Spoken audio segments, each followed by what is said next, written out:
see it if you want to watch along. Um, but yeah, let's get into this. I'm going to talk about basically the two tweets in the Jumbotron, and then I found the video interview with Hotep Jesus and Scott Adams, where he talks about self-identifying as black. So I want to hit on that. Um, but I think all of us have probably seen the video right now. So do y'all want me to play it, or have y'all already seen it already? Of the one with Scott Adams, like the original, like 2 minute one. All right. Well, let me just play just for anyone who hasn't seen it. It's only like 2 minutes long. I probably won't even play all of it,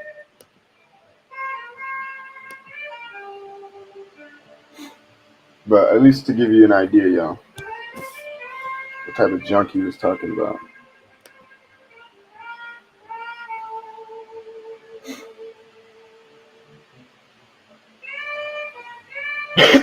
Sorry, it's lagging a little bit.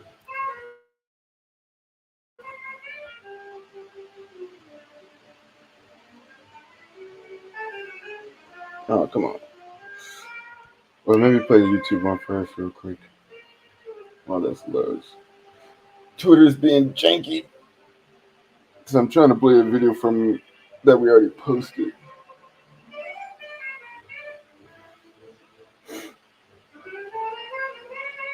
Yeah, it's still loading. I'll pull up the YouTube one in the meantime. Okay, so basically, I'm gonna share the snippet from the video, and then we'll get into a little bit of our response to it and like my own personal response, and then we can have a discussion. Okay. So, let me just play it from my phone. This thing is going too slow. According to this poll, that's a hate group. That's a hate group. And I don't want to have anything.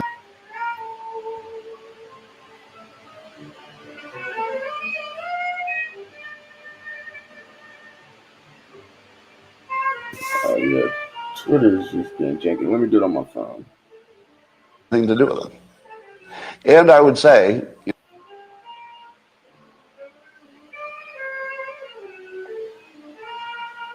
What up, Black Madrid?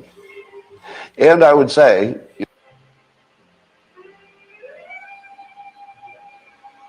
how's it going, bro? I know this is a special topic you wanted to touch on. Based on the current way things are going. The main thing to listen to is what he said is calling us a hate group, which is kind of crazy. Um, let me switch to this one and close this one out. So Black Madrid, I'm gonna share this. I don't know if you got to see the interview with Hotep Jesus, but I was gonna I want to share the beginning of this clip where he says blacks are a hate group, and like white people should stay away from him. And then in his Hotep Jesus interview, he basically says that he identifies, or that at some point he started identifying as black, and um, gives all these like cheeky, like racist reasons on why he did so. Um, so y'all should be able to see my screen. How did you make that decision? So I'm trying to remember when it was, but several years ago, I said I'm going to identify as black. Now, part of the reason was that I could. It was just an option, right? So I thought, well, that sounds good. But then I thought I could get the best of both worlds. If there's anything ever that's like, rationed by race, I can say, well, I identify as black. And if people wanted to treat me as white because they like that, they'd look at me and say, well, I think he looks white. So I thought I could get the best of both worlds, sort of a mix. But the less funny answer is that I was spending tons of time working on things that were directly for the benefit of the Black community. So a lot of the things I was advocating for.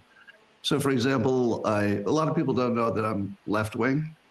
A lot of your audience is going to be confused because the headlines are saying I'm gonna just play that back for anybody that didn't catch this.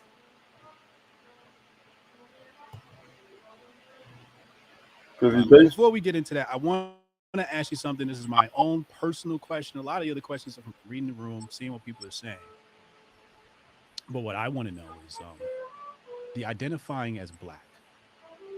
When did that come about? Because that took me off. I was caught off guard with that. When did that happen? How did that come about? Why'd you make that decision? So I'm trying to remember when it was, but several years ago, I said I'm going to identify as Black. Now, part of the reason was that I could. It was just an option, right? So I thought, well, that sounds good. But then I thought I could get the best of both worlds. If there's anything ever that's like, rationed by race, I can say, well, I identify as Black. And if people wanted to treat me as white because they like that, they'd look at me and say, well, I think he looks white. So I thought I could get the best of both worlds, sort of a mix. But the less funny answer is that I was spending tons of time working on things that were directly for the benefit of the Black community. So a lot of the things I was advocating for. So for example, a lot of people don't know that I'm left wing. A lot of your audience. I'll stop it there. But point is, we all in this conversation, especially in the reparations conversation, have talked about eligibility requirements for reparations, and we obviously know, someone like Scott Adams doesn't qualify.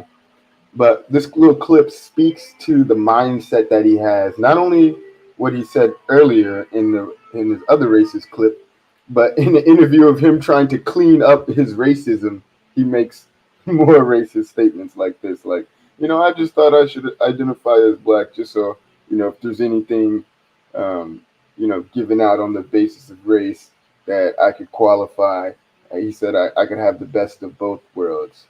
And this is exactly what type of eligibility requirements are designed to prevent, from preventing grifters and people who do not deserve reparations from trying to claim reparations.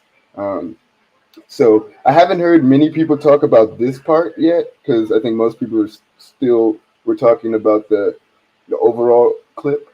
But I think it's also important that we address this part as well. So I want to bring that to everybody's attention. And then the last thing I'll say is, Black Majority is going to like this. When I first came across his video, the first thing I thought of was Special Field Order 15. I was like, once you get past the racism, which is like all the video, once you get past it, you could actually hear a solution that we already know, which is just do what you failed to do 150 years ago and honor Special Field Order 15, right? And force the reestablishment of our freedmen institutions, and then leave us alone. So what's so funny about that is when you go back to the conversation again between, I probably brought this conversation up like so many times, I almost know it by the back of my hand. But when you go to the part where the freedmen are being asked how they want to live, he says, like, do you want to be scattered? It says, state in what manner would you rather live, whether scattered among the whites or in colonies by yourselves, right? This is what General Sherman is asking 20 formerly formerly enslaved, now freedmen people, what they want. And this is how they respond. This is Garrison Frazier, who was elected by the 20 there to represent them.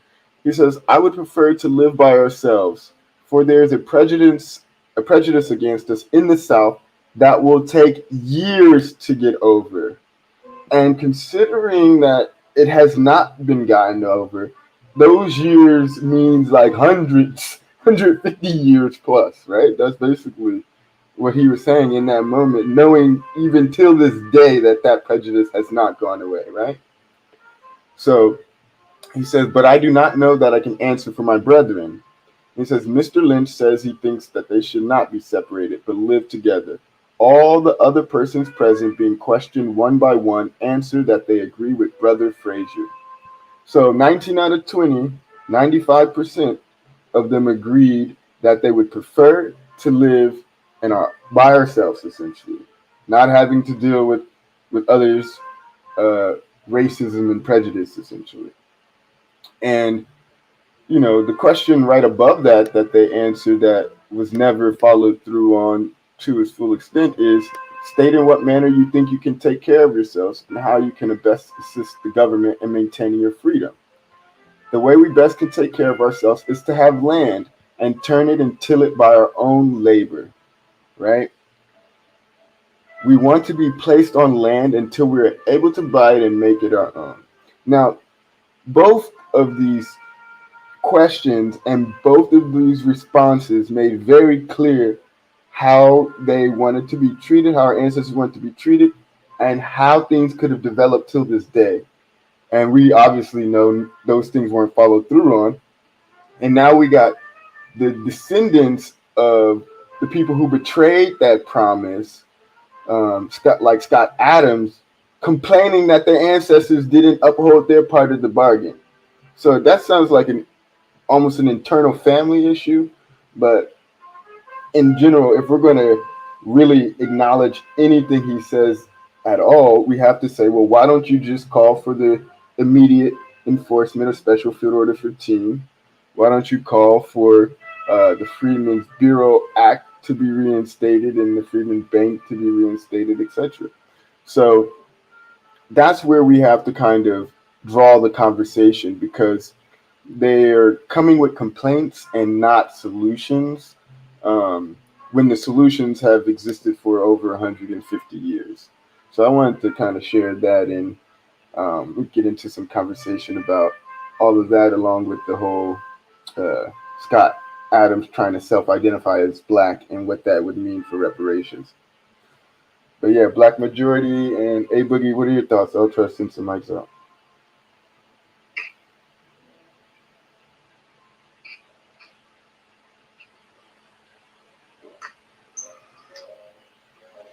Yeah, Boogie. Looks like he's connecting. Okay. Yeah. So I was trying to let him go. Okay, so man, there was a lot that was said there. I believe firmly that the Black hate group comes from Black Lives Matter. Black Lives Matter. That's how the Republicans and the white nationalists frame Black Lives Matter movement as a hate group. So I think that is where that's coming from. Him saying that he's a leftist or whatever he tried to frame himself almost like that would be an excuse. I think I'm gonna believe him that he is a leftist and that there are vehement racists on the left side as well as the right. So I'll accept that from him. Shout out to Hotep Jesus. I was in a space with him. I got to present the Black Majority State issue to him. He was on the fence, but he sort of came around towards the end of our conversation. So I know he made a transition over to dealing with conservatives, and he handles it really, really well. So I give him credit. But yeah, Scott Adams, I think I was in Miss Denise's space, and I simply said, and I'll say again, if you feel that way, I'm all for it. Just start putting your money where your mouth is. Start funding Black American separation from you people. That is the solution. I'm all for it, so let's make it happen. Yeah, I think it's super important. When I started really thinking about the classifications of citizenship, freedmen, immigrant, and native, I realized, okay, the immigrants basically got what they wanted by, coming here, enslaving everybody and all of that and stealing all this land, right? The natives end up getting their reparations from the United States government as well. It's the freedmen are the only group that have not been given our repair. And actually, to be even more accurate, when you look at the even the tribal freedmen at least got reparations from the tribes that enslaved them. It's the American freedmen who are the only ones who have not gotten repair. Um, like people like Don Cheadle's ancestors who were enslaved by the Choctaw, they got their 40 acres and a mule and everything. So we're the ones that got the short end of the stick. So um, when you just look at the level of, vitriol that came out, people like Elon Musk started. I don't know if y'all saw what he did. He like typed under one of Scott Adams's tweet and said, "I don't see what the problem is." Basically, and like, what's the problem? What's everybody mad about? Basically, and then he went back and deleted that tweet. But the point is, like, he's giving courage to a lot of other white supremacists, and also want to make clear that many people think that, and Dick Gregory cleared this up for me, but he said it plainly: the white people who are really the racist people are not the bum on the street or the crazy white person that you think lives down the street or whatever. It's the people like Scott Adams who's writing comics that's being published in tons of newspapers and being circulated, but still spreading those ideas without any pushback for years, right? And when you also combine that with people like I said, Elon Musk, who's nothing but a product of apartheid South Africa, right? And all these other people, especially people in like venture capital in Silicon Valley, they all support people like this. And they all go to bat to defend Scott, like, oh, no, he's not racist, he's not this. So there's a whole system set up to protect them when they even mess up. You know what I mean? So it's up to us to keep the pressure and to make them accountable.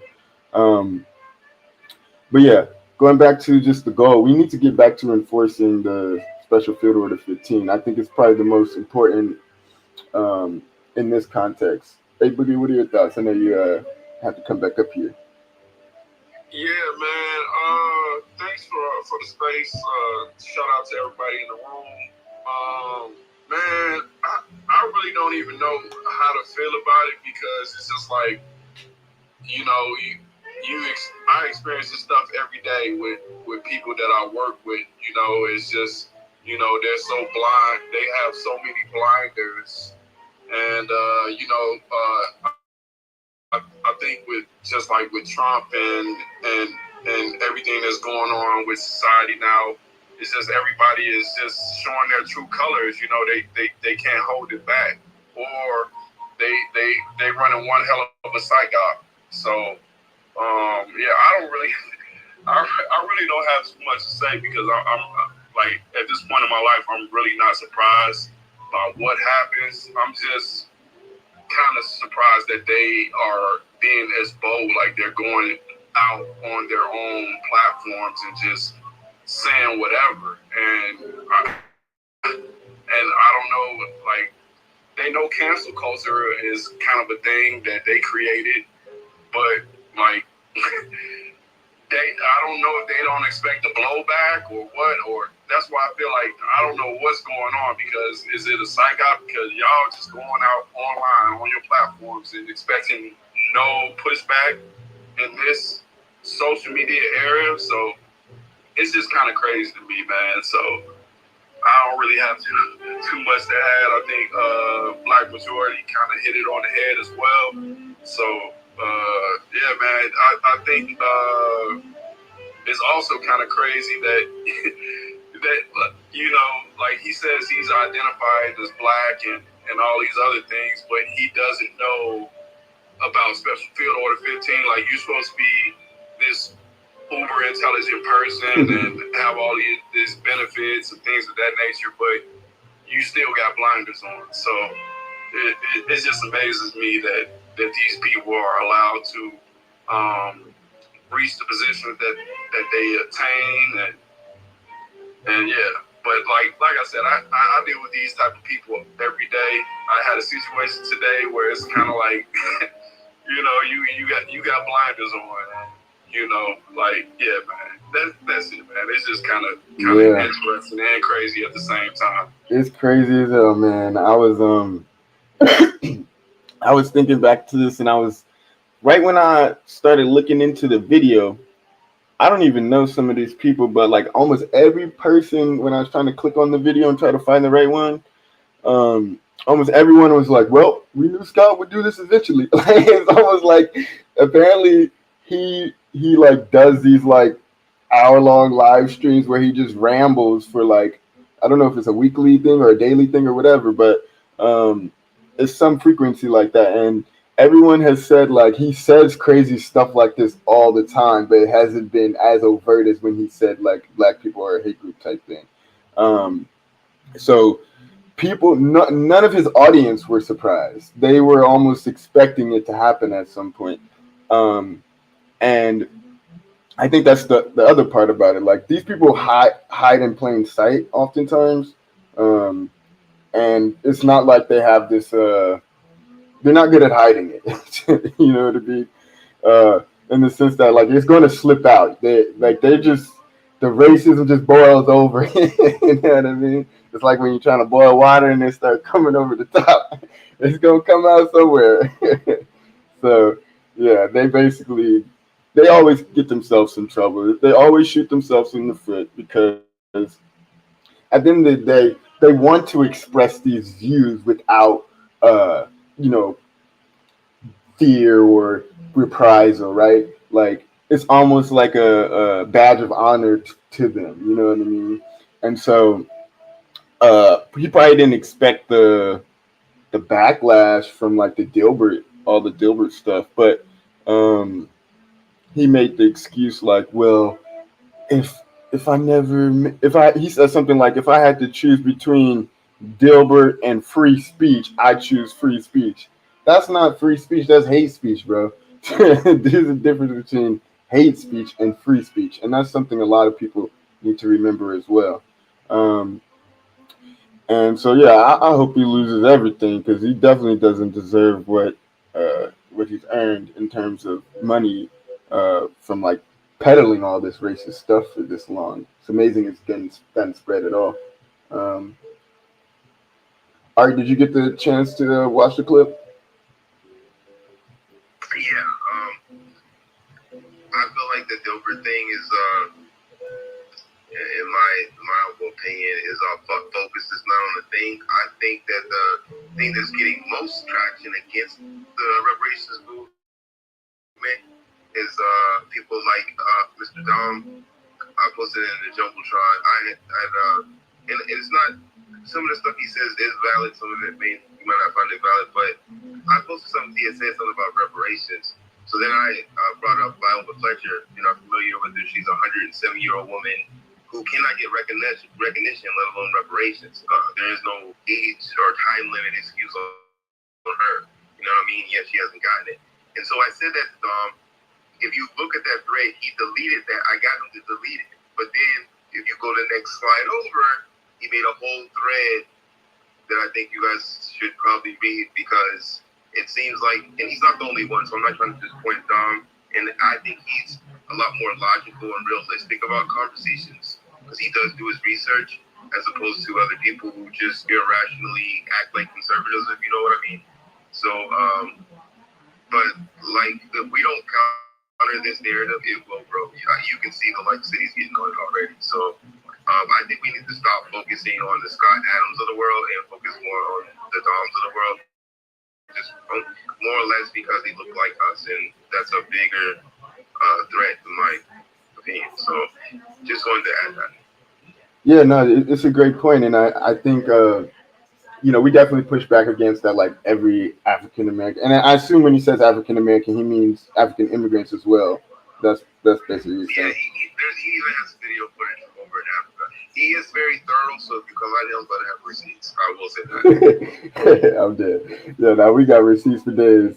But yeah, I'm definitely we're pro lineage-based reparations. In fact, the definitions of reparations defined by the United Nations, it defines victim as those who collectively suffered harm and their descendants. So they are not part of immigrants, even people who black that look like us, if they did not suffer the harm of U.S. slavery or one of their descendants, then they're not part of this conversation on reparations, right? The same way that our ancestors are not victims of the German Holocaust, and we're not asking for reparations I over think there. you should read the thread.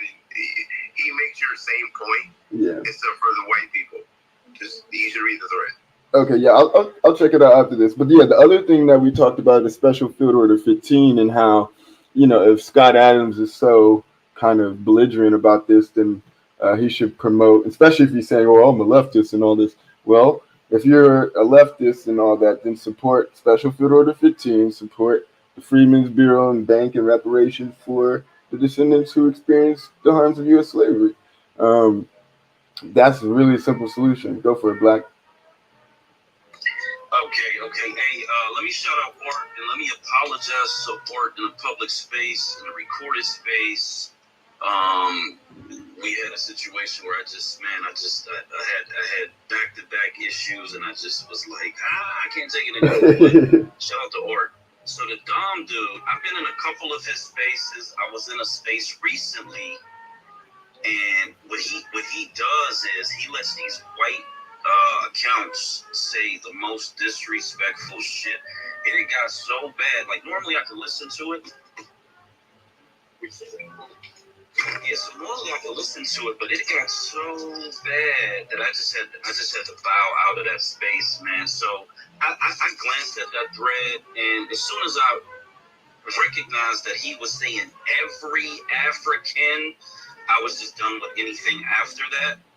But I'd be very skeptical of that dude because some like Hotep Jesus and others who play that black conservative role, they do push back. They will either silence people in these spaces, will drop them down.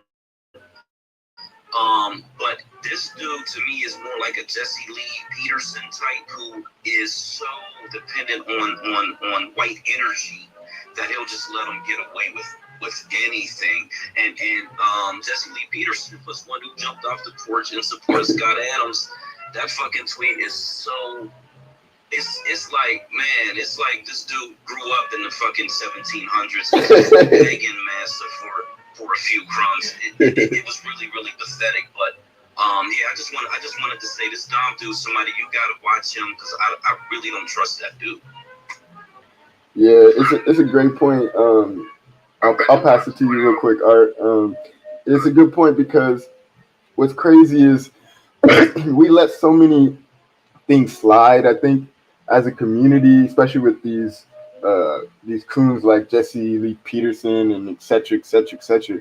Like we got to call all these people out. And the same way when things were happening in like the NBA and then you had like, certain commentators going after black athletes and, the same thing happens in these situations where the coons will jump out the window and try protecting Scott Adams. And it's almost like a telltale sign, right? You'll have the white supremacists come protect him, and then you'll have the coons, jump out the window as well.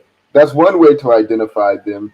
At the same time, we have to, I don't know if we should focus all of our energy on them, but there has to be a level of like self-defense against our community, like no coon zone, you know what I mean? And make clear that those voices don't advocate for us. I think most people probably understand that, but they still drag these people out like Candace Owens and Jesse Lee Peterson to defend. You know what I mean? And I wish Hotep Jesus did better. I watched it just to kind of see what he was gonna say, and he was. I think he was more just happy to get more views. Like he was like, all right, we got Scott Adams. This is his exclusive type interview. I'm gonna run up my numbers because he wasn't pushing back, and even Scott Adams said in it. He said something like almost evil while he was talking. He was like, "You know what? I only wanted one thing. After all the backlash. You know what it was? I wanted to be on your show so I could explain myself." And then he said something like, you're gonna take a lot of heat for this. You know that, right? And especially because you're not asking me tough questions. So if Scott is telling you you're not asking him tough questions on your own show, that says something, and that's him being an asshole. And me watching it as a person, I'm already knowing he's not asking hard enough questions because Scott should not be smiling in that interview at all. He should be like a little kid who just got in trouble and just needs to almost be quiet and listen. That's why I said that it seems like a fucking psych op because it's really kind of hard to explain because it's like these people are emboldened to say these things, but like it's like it's attention seeking at the same time. Mm-hmm. So I don't know. That's just a weird dynamic to me that they go out on their own platform and they say these things and then they get the blowback and then all of a sudden they get cleared. You know, it's no real Kanye like or Kyrie like punishment for their hate speech. Right. I don't even think Dana White has still been punished after he hit his wife. You know what I mean? So they get away with everything. Like I was just thinking, I was like, like because the Alex Murdaugh whatever trial was happening, and they just did the verdict, and I was like, okay, the victims was his wife and his kids, so of course they gonna convict him because they white. So I'm like, if it's like a white on white crime, they try to like give some, I guess, measure of justice. If it's black on black, they really don't care, or if it's black on white, then they favor the white, like most of the time, right? Like in terms of statistics, the 50% of people who are exonerated are black. So that's just a ridiculous statistic. It's just like how can that not be the case, or how can that be the case if the justice system isn't crooked, right? Like 50% exonerated, insane. Art and then Inspired. Yeah, to be very clear, Dom and somebody like Hotep would sit more in my day-to-day politics because I'm more of an anti-authoritarian. I feel like I would be on the left, but my problem with why I left the left is because there's too much focus on the problem and not enough on the solution. I don't like Dom's solution, but yeah, he has a solution. Like, that is undisputedly a solution. Like, you can hate on it. Go ahead. And you can see the difference between the Doms and the Hoteps of the world and the left. Let's keep it 100, bro. Like, you know what I'm saying? So, and he would be my normal constituents, but where we disagree is reparations. We 100% disagree there, as you clearly can see, because he deleted his thread. I got to delete his thread, but he came back vicious. I'm not going to hate on that. I'm going to have to come hard, you know what I'm saying? But, like, but that's what you're dealing with. See, I'm just letting you know that's the reason why I come hard is because I'm used to dealing with people like Dom. And y'all know that's why I always come with hardcore receipts, like a motherfucker, because that's the type of people I'm dealing with when on my side of the fence. You know what I'm saying? So y'all have a lot of work to do, in my opinion, if you're going to try to push this reparations, because these black Republicans, whether you like them or not, are not going to play. And they already know what they got. And they got a leg up because they're tapped into that 66% of the voting population. And you can hate on that or not, that's what they got. I think one thing that will help, because one thing that conservatives do like is they like being fiscally conservative, right? And one thing that's certainly fiscally conservative is not paying reparations to people who don't deserve it, right? Paying when you have a bill and you know that bill was supposed to be paid directly to, like, say, American freedmen and not to African immigrants or to white people or to et cetera, et cetera, et cetera. That reduces your spend and your bill and all those things that we're in the battle of now with the whole debt ceiling crisis and the debt limit needing to be raised. So I think from a fiscally conservative side, they would prefer reparations only go to the group that it should be eligible for, which is the group who experienced the harm. I'm as physically conservative as you get while still wanting to give reparations, and that does not speak for the normal black on my side of the spectrum. Let's just keep it about. Oh yeah, you got the Candace Owens like people. I don't think she would want us to get reparations at all. So Inspired and then Feudus. I know my crowd, bro. Trust me. Yeah. 1 second. Go for it. Inspired and then Feudus. If they talk about it, it's gonna be negative. That's why I generally don't talk about it unless I'm on the talking to the lefty side of the. No, you did. One second though, artist. It's Inspired's turn. If she's here, you there, Inspired? If not, we'll go to Feudus. Okay, go for it, Feudus. Yeah, what's going on? What's going on, man? How you doing? Yeah, good to see you in here, bro. Yeah, man. Peace to the host and the space, the people. What's going on with Scott Adams? I'm trying to get his. What is his problem? What's his dilemma? What's his concern? What's going on with him? I don't know. I feel like he got in a midlife crisis or something. You know what I mean? Like he just jumped out the window for I don't say for no reason. I feel like when he tried to explain it to Hotep Jesus, he said something else crazy, which I don't really believe, but it kind of gives an idea of his mindset. He was like, I was thinking what to do if I was going to stop doing Dilbert, right? And he said, I was going to make Dilbert trans and just end the show or just end the comic and just walk away.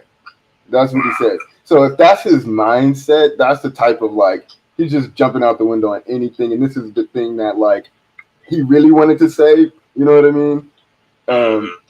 Yeah. So that's kind of how I see it. I think what a problem that many of these, as we black conservatives or, of that nature, I think people are just missing out on the historical standpoint, the narrative of connecting the dots. And I see that a lot of us, that have been in this for quite some time, have been doing a great due diligence to do that and to really come with that Freeman fervor that, it can't be dismissed. So I just think that now we're putting a jolt into a lot of these people's conversations.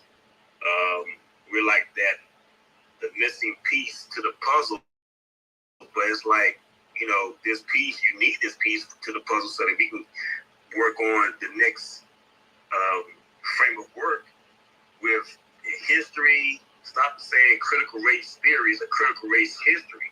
African American history, stuff like that. We're putting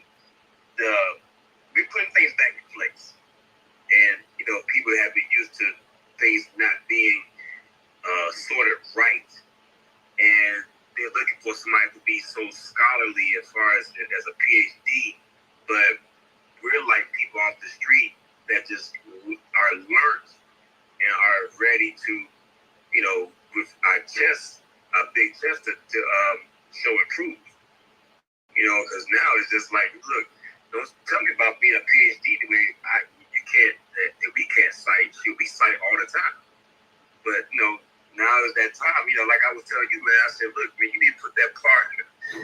I've been trying to find that space that you and Roz have a while back, but I know it's, a while back on the thread, but it's like that part you put in the last 20-something minutes, you need to have that taped or recorded somewhere, man, because that's gonna be very crucial for somebody to figure out these numbers.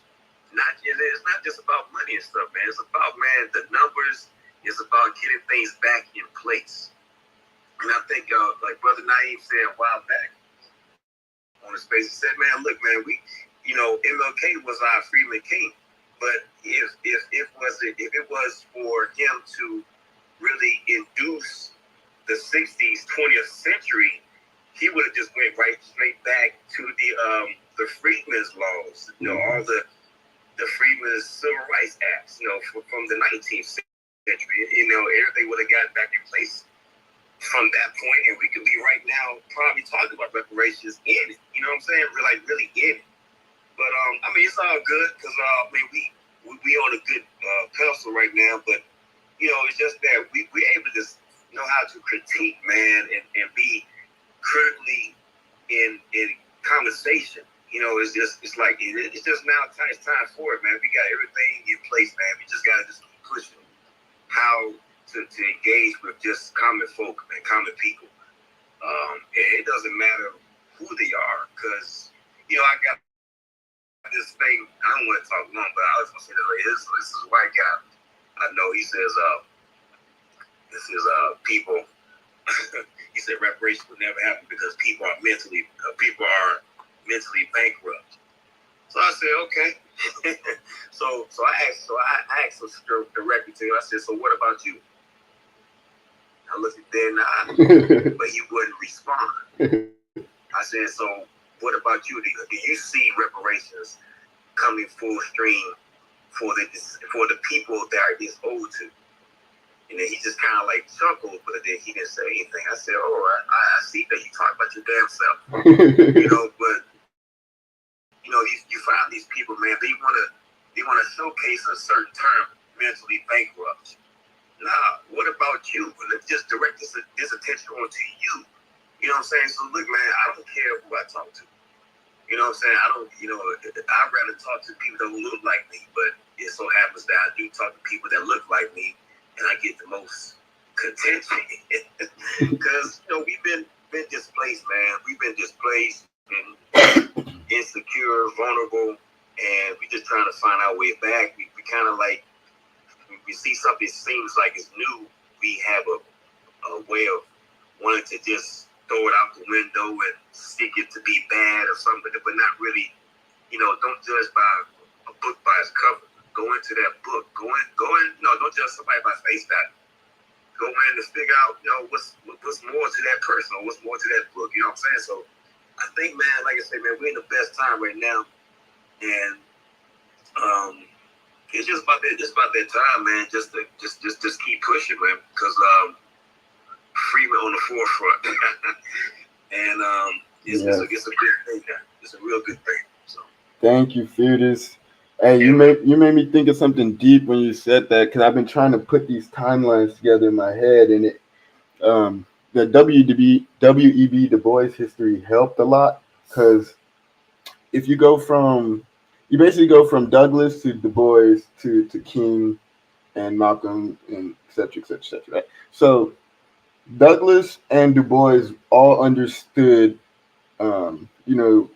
reparations, need for Freedmen's Bureau, Freedmen's Bank, enforcing Special Field Order 15, all that, right? They wrote about it, argued for it, fought for it. Now, here is the difference as you transition from Douglass to Du Bois and then from Du Bois to King.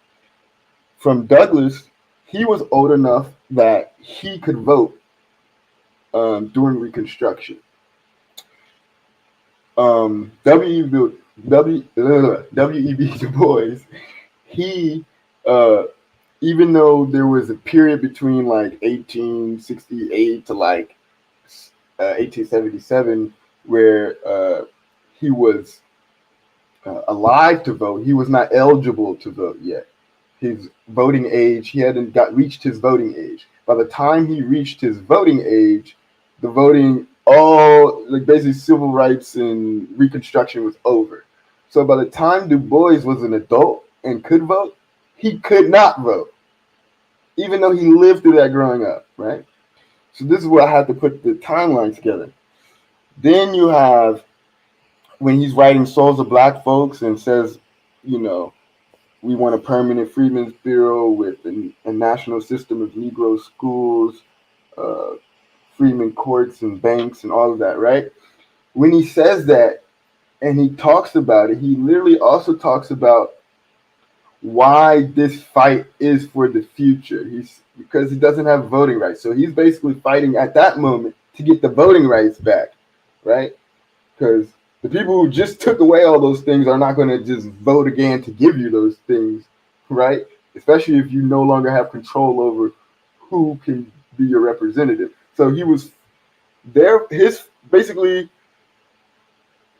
You had Douglass experience a glimpse of Reconstruction along with Du Bois as a child. And then Du Bois really grows up after Reconstruction ends, fights to get our voting rights back. And 10 years after he dies in 1954, 10 years later, we get the right to vote back with King at the helm, right? So 1954, W.E.B. Du Bois dies, right? 10 years later, Voting Rights Act, right? So he lived his whole life fighting for that. Didn't get it. So this speaks to what you're saying, Fear, that you're like, if King was still alive, he would have fought for these things. Some people criticize and throw dirt at Friedman and say, well, King didn't talk about Friedman. King didn't talk about this. Well, one of the most shared speeches or quotes that people take of King is when he's talking about our 40 acres that we were denied while the whites were getting 160 acres from the Homestead Act. So he may not have said it. He was coming. Though. Right. He was coming. Right. He was coming. He's coming for our check, right? So he's. You know what? That could be enough. Yeah. Just for him to say that. Exactly, because you didn't have to. That part is not even said on the mainstream. Right. Props agenda. Exactly. Propaganda. Exactly. And think about how we talk today. I wouldn't have to say. I could just talk about Special Field Order 15 without mentioning Freeman to know, and you would still know what I'm talking about. You know what I mean? So it's like that's where people get lost sometimes. But he was on that. He was certainly on that track of finishing WB's work, finishing Reconstruction, because the entire job of the civil rights movement was to get back what they lost in Reconstruction. That's right. The voting rights that they had during Reconstruction. It took 100 years. You know, the Confiscation Acts, the 1871, Yeah. that could rule out saying stop anti-black hate, Mhm. because that's what was going on with the KKK acts. Mhm. You know what I'm saying? That needs to be enforced. Definitely. Those KKK acts was crazy. Like they actually did trials and they broke up the KKK at one point.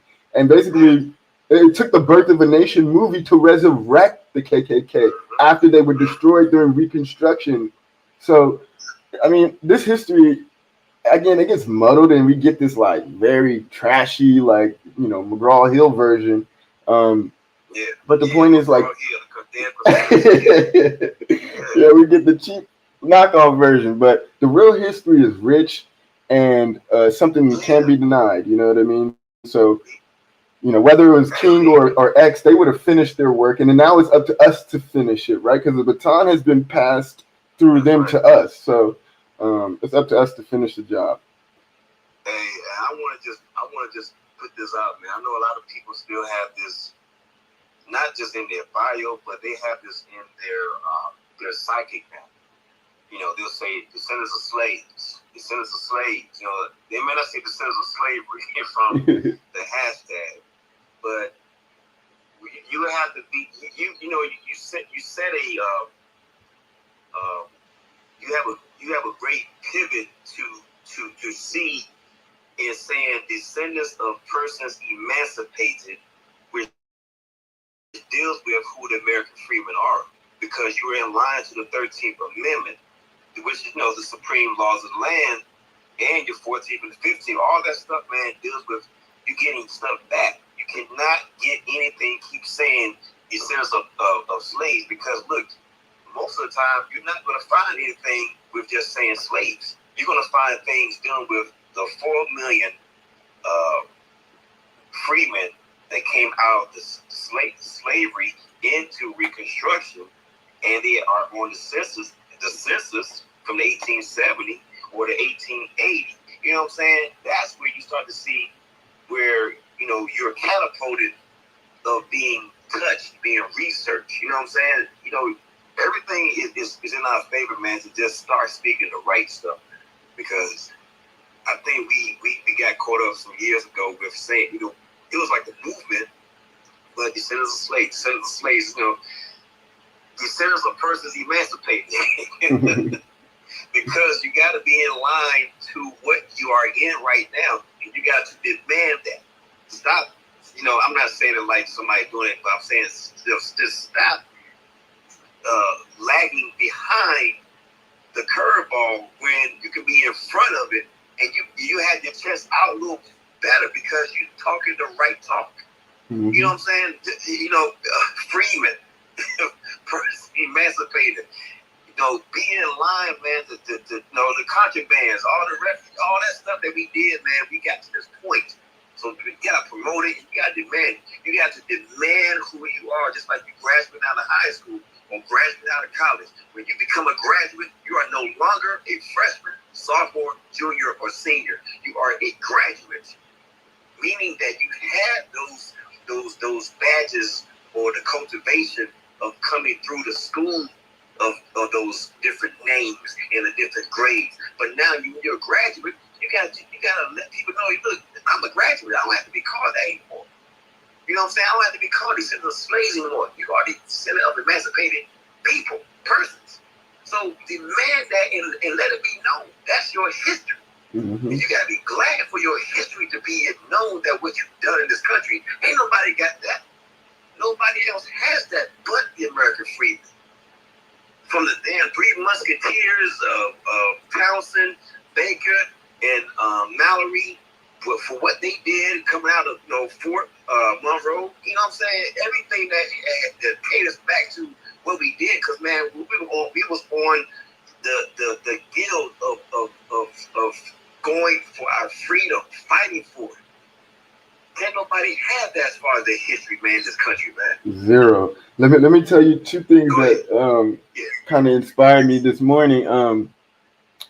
Usually I like starting my morning off with some inspiration. And so this morning, I don't know what, I was just like, let me go through. I think it was after the Angela Davis where they revealed the whole Freedman history. I was like, there's probably a bunch of more of these episodes I haven't watched all through, or I need to rewatch to see if I missed Freedman when I wasn't paying attention, And so I went through this morning and just watched a few clips. So I wrote some notes.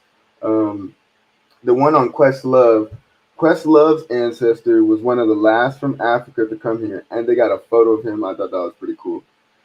Michael K. Williams' ancestor registered to vote in 1968, right as soon as he could, which is pretty dope. There's another lady in here who, I forget her name, but they use Freedman multiple times, and it's about a labor contract. And Henry Louis Gates says, out of all the people we've been searching for on the show, you're the only one. She was the only one that they've been able to find a labor contract, and it mentions them as freedmen and says basically a labor contract between the employer and employee, and they use the word freedman multiple times. And then they had Morgan Freeman on there, and they talk about his last name. They said, you know why you got the last name Freedman? And he's like, oh well, I guess that's because of Freedman. He's like, and he explained Morgan Freeman actually knew what a freedman was and was explaining it. And it was like, what? I didn't know this, right? And then what's the last few? Chris Rock was on there. So Chris Rock's story is crazy. So there's multiple mentions of Freedman and Chris Rock's story. And his ancestor even ran for office in South Carolina during Reconstruction. And he won 2 terms. Now, here's the messed up part. We all know about the Compromise of 1877.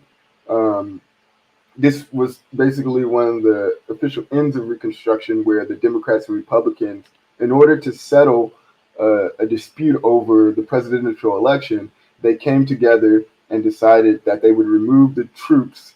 The Republicans would remove the troops if the Democrats allowed the Republicans to win the presidency, essentially. So that's what happened, and they did that. And so after the troops pulled out protecting Freedman, his ancestor was kicked out of office and basically had his life turned upside down. He ended up having to sharecrop on a farm and rebuild his wealth back up in all his life. Let me see.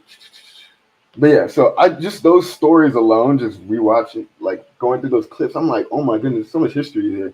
And I forget how many episodes there have been of Finding Your Roots, but I'm going to try to go through as many as I can and try to compile all that. Because we really need to kind of realize how special we are and honor ourselves. And like you said, we were emancipated and as such became freedmen. And that's something to be proud of. And it's not something that anyone can steal or crowbar their way into. And so, it's something we definitely should honor and make sure we get the justice we deserve. Hey, You know what? Eric, it's just like, man, and I'm just gonna add to what you said. It's like the enriched history or the narrative of the freedmen is just like when I'm gonna say this again in a different way.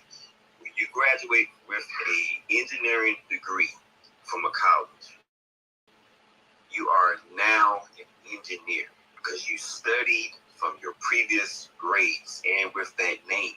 So it's like almost saying you're out here trying to find a job. You got to provide for your family or provide for yourself. But it seems that nobody is taking notice of you to, get this job or whatever. And, you got all the requirements. You got all the internships, whatever. But it's like, well, what the hell is going on with it? So it's like you got to demand that. You got to demand what you've graduated. As far as you being a graduate, you got to demand that. You got to demand. Look, I'm capable. I can do this job. I can do this work. You know what I'm saying? I'm a freeman. I'm past being enslaved. I fought for this. You fought for people. Fought what you fought for in school. You fought them books. You fought the not the teachers, but you fought to learn and cultivate yourself and get all the workshops and things that's going to help fulfill you in your moments. It's like you got to demand it. You can't be lagging behind, especially in everything with the paperwork and stuff as far as your portfolio, man. Figure out your lineage, figure out your paragraph of where you came from or something. Just get it all together because all that deals with you doing your homework on yourself and your lineage, your family. Yes. Your family. We I like to say prepare for repair. You know what I mean? Yeah. Get yourself ready. And another thing I'm starting to do, I'm starting it halfway as a joke, but it's like kind of serious too. Instead of saying like, what up, my ninja, I'm gonna start saying what up, freedman, and just start to see what people do, like especially if I know they're a freedman, because I think when I think about what that word even means to me, and all of these words that we've tried to use, I feel like we've been searching for that word, freedman. You know what I mean? And we've seen that word. I mean, I've seen that word get corrupted just in my lifetime. So, seeing all this conversation about reparations and how we need to move and really understanding it, I'm like, man, this is the magic word. This is the magic word that they've hidden from us deliberately for the last 150 years, which is why we're still in the same condition, essentially. And that's why they did that on damn near. They did it on purpose. Exactly. They want to say, you want to keep you saying black. They want to keep you saying black. Yep. I'm the Negro lead, the Negro spirit. I got all that. Exactly. I got all that. Exactly. But even it has been read in the Bloody Shirt so many times about how they made the distinction from saying we will protect the Negro as freedmen. Mm-hmm. That was the pitchfork Benjamin Tillman. Mm-hmm. You know something? Why you gotta have a devil moniker? A devil moniker, but he said we will protect. That was the first protection right there, dealing with coming out of slavery into Reconstruction. Even though you say this many times, it didn't last because they were just afraid of the power that we possess to not go through regular sort of schooling, but had all the damn inventions. We done built everything: refrigerator, mailbox, shit. What else? We done built every damn thing without no book. White House, Capitol. Come on, man.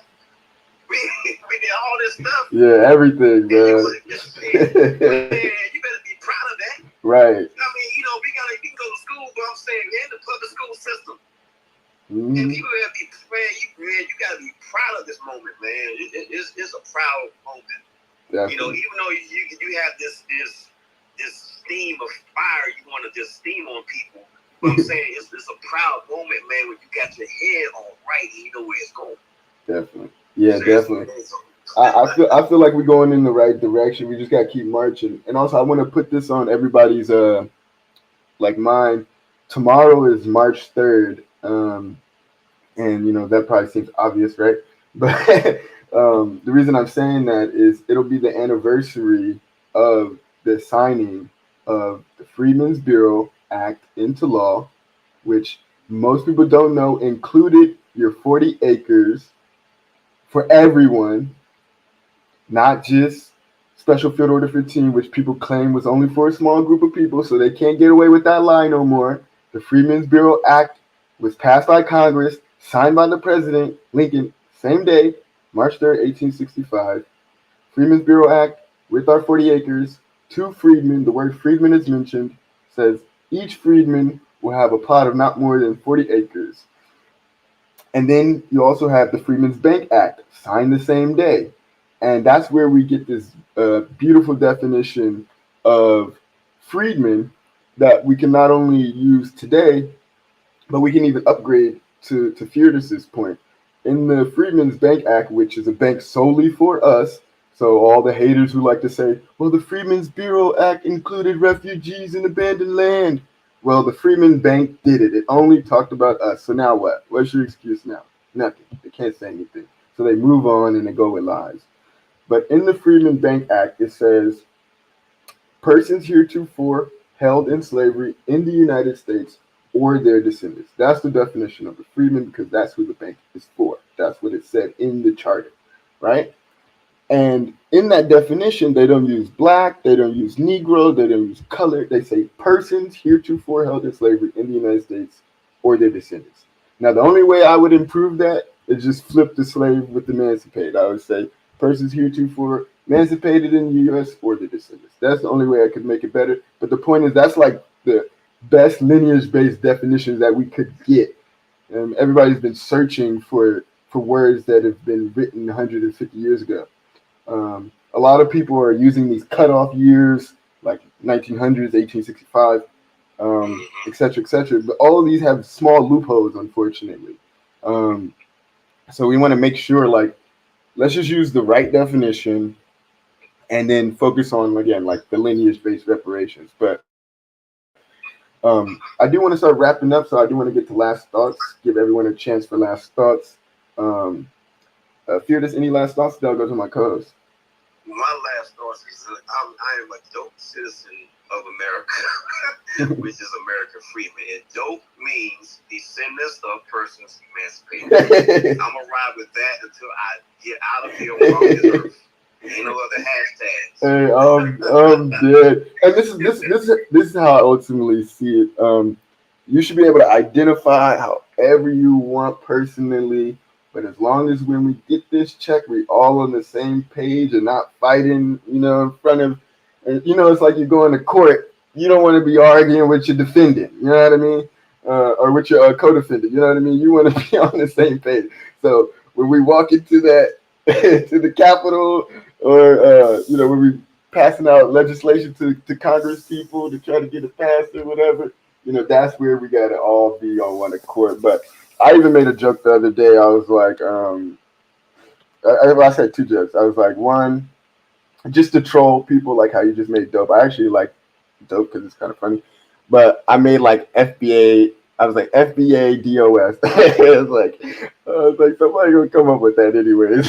Foundation of Black American Descendants of Slavery, right? Another thought. But see, look, when I say dope, I can say it two ways. What I just said, and I can say, yeah, the dopamine that's within my brain is what's being used right now to get me through. Yep. What was the other thing? The other thing I was like, look, ain't nothing wrong with like self-identifying as like ADOS, FBA, or even nigga like we do, right? But nigga does not belong on no government forms. You know what I mean? Like, I do not want to see nigga on the census, okay? Or we're gonna have Scott Adams dumb stuff checking it, talking about he self-identified. But yeah, y'all. Hey, Boogie Black, any last thoughts?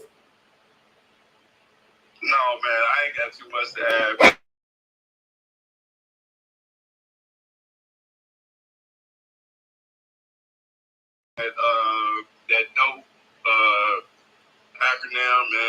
was pretty cool. So yeah, man. And thanks, Eric, for reminding us of the signature of Special Field Order 15. So I mean, just go crazy with that tomorrow. You know what I'm saying? Get that message out there because I mean, like I talk to my friends, and you know, when they hear reparations, they look at me like I'm talking gibberish or whatever. So people don't. I guess they skip that day in class or whatever. I don't know. I remember this from when I was a kid, so I don't know. Maybe they were maybe they had COVID back then. I don't know. But see, man, I'm gonna say something, man. People have not realized what freedom looks like. And I'm not just talking about money in your pocket. I'm talking about where you got your children being learned the right information in school. That's what I look forward to. I look forward to teaching the children, man. Because when you got your next pillar of youth or generation coming up behind you, you know, man, you in good pockets. You in good pockets, and you can sit back and say, man, this is what we did, man. That's what I'm looking forward to. Hey, to add to that, Feudus, for sure, because I know everybody in this room that's really taking the knowledge to heart. Your kids growing up with this knowledge, think about where they're going to be when they reach your age. Like, that's going to be incredible. Like, I wish I learned this stuff earlier. So imagine, we plant these seeds early. Oh, my goodness. Because I remember, for example, and I talked to A Boogie about this the other day. I remember when I first heard the words 40 acres and a mule as a kid.